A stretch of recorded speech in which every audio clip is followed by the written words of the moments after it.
This is like an exact mix of a German Shepherd Pit Bull. And this will tell us, did she learn something and did I teach her something? Hello everybody and welcome back to the coolest dog training channel right here on YouTube. I'm Tom Davis, America's Canine Educator.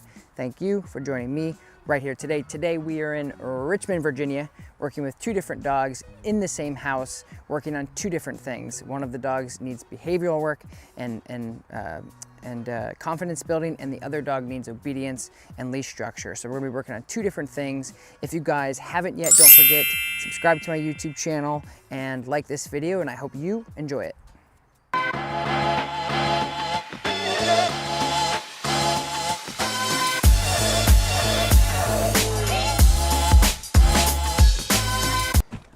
About to go in and figure out exactly what's going on and hopefully help these guys out.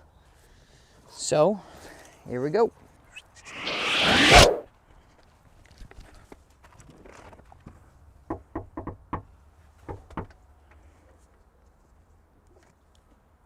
The dogs are barking. Hello. Hello. How's it going? Tom. Steven. Steven, nice to meet you. I'm Tom. Nice to meet you. Nice to meet you. Hi, nice to meet you. Like the game plan, kind of go over like the itinerary of what's going on a little bit more in depth. Olivia, who's our first, she's 3 years old now. Had her since she was a puppy. I think she came from like kind of an abusive background. We rescued her. She's always been super timid. Take her anywhere. We can't walk her. We can't do anything. Yeah. Just she like puts her feet in the ground and just like, I'm not going anywhere. Which is, yeah, more background. They both have gone through like training, purely positive training. Yep. They can do stuff for food, but when Olivia gets into like her state of like, this is scary, it's just Shuts down. everything is gone. Okay. So, and then Asher is just, she's half German Shepherd, half Pit Bull.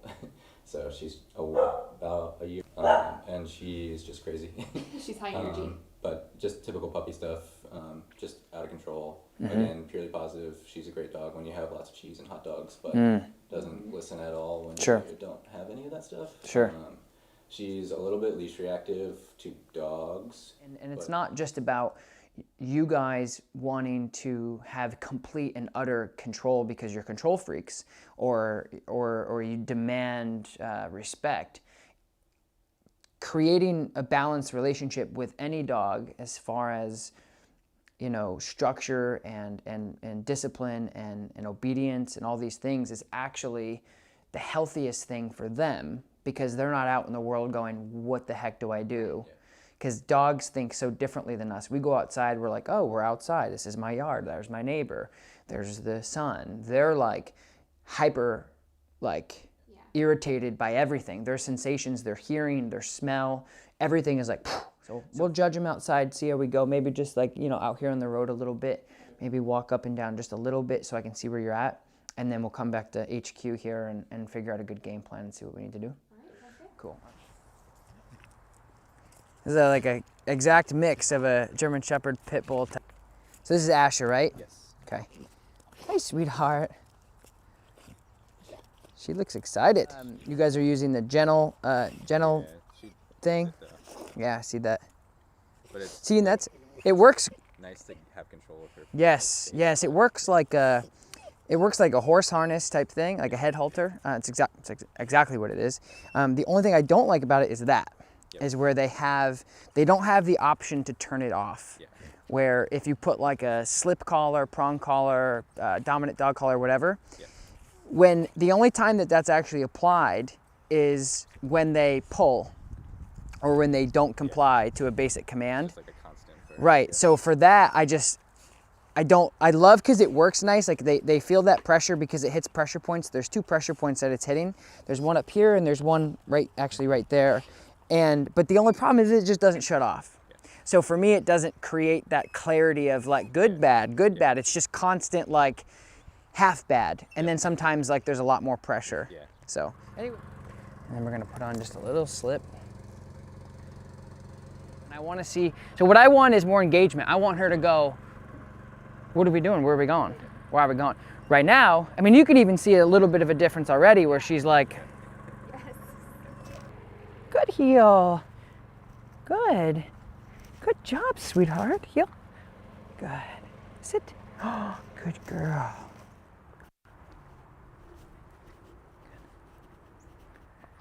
Good.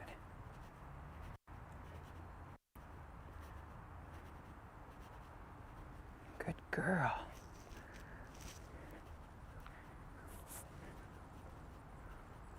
Good. Good. So now I'm going to do, because I just want to make sure, we're on the same page. And so now I'll take the slip and just put it right on her flat collar. Okay? And this will tell us, did she learn something and did I teach her something, or is she completely compliant with the equipment? What a wonderful girl.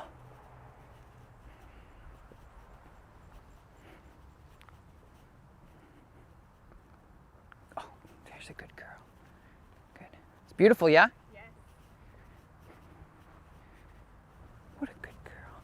So there's no, and you can see in her eyes, she's completely like glassed over of like,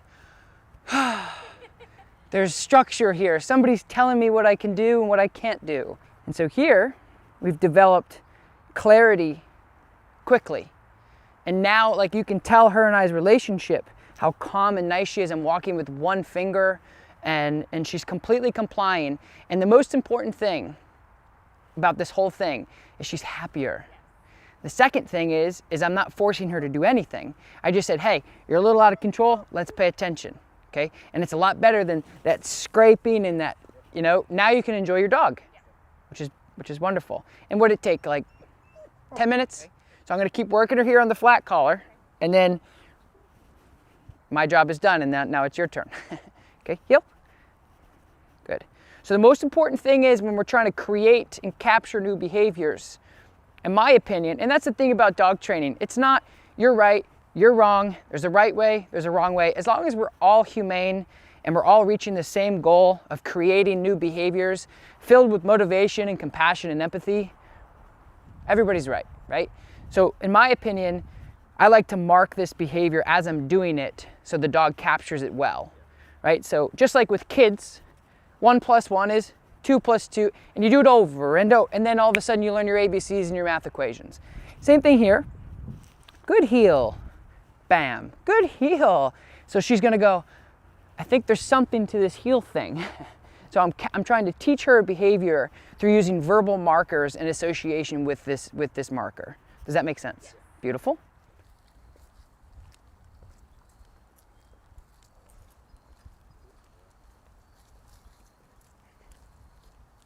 So you can, like if you find yourself, yeah, and you can also too just do a little quick redirection. Switch up, say, hey, pay attention to me. Good girl. Heel, remember? Oh, now I remember. Good, sit. Good girl, right? No. So just tune her back up if you feel like she's like a little kid, you gotta go, excuse me, hello. Wiggly, like jumps around, and ultimately ends up here. Is that a good heel, or is that? You wanna keep her into position. But what I would say is, let me see her. Just try to slow everything down. Everything that you're doing, like take it down like two notches. The faster you move with an animal, the more everything is like stimulated and predatorial for her. So I'm gonna demonstrate that again for you. Heel, heel, pop, there. Did you see that? Now again, no verbal compliance, right? So she gets it. And she's like, oh yeah, right? So now people will say like, you want to be 100% like fear-free and all that stuff. I agree to a certain, angle, but I also do want to administrate some sort of fear into her in a positive way, just like with kids or anything, right? We're like, if you do that again, X, right, whatever that is, whatever that punishment may be for the particular case. And they're gonna go, oh, I really don't want to make that mistake again because I'm gonna get a consequence. So that fear is actually, use fear. Don't be afraid of fear. But like I said, because of the propaganda we have in the dog training industry, and it's all over the place. That's why I'm like, I don't really train dogs. I'm here to just work with you guys. I'm completely trying to remove myself from the industry because it's really bad right now. Teach me again the popping technique. I feel like I'm more just okay. Yep. So you go this way. So if you're the dog, so you go out, hold on to the leash because I'm going to tug on you, okay? So when you go that way, you're doing more of like this. Walk that way. So you're like, oh, not paying attention. You're more like, come this way. And that doesn't really, you're kind of like, okay, I'm going this way. So let's go back this way again. So now you fly at the end of the leash, heel, pop. Do you feel that pop like that? I always do that. That's why I always tell people hang on to it. It's okay, but that's what you want to, that's what you got it? Okay, so that's the thing, is like I'm not doing it hard, I'm just doing it fast. So that's what you want to do, is just pop like this. Because again, if you're like, hey, let's go this way, versus like, hey, here. All right, let's try it again. So this is Olivia. Thank you guys so very much for watching this video. If you haven't yet, don't forget like, subscribe to my channel, turn on your notifications so you don't miss any other episodes coming from me. We're likely gonna shoot a second episode with these guys tomorrow, moving into a little bit more distracted environments. Really happy with how everything's turned out here today with the owners and the dogs. Thank you for watching. I will talk to you next time. Peace.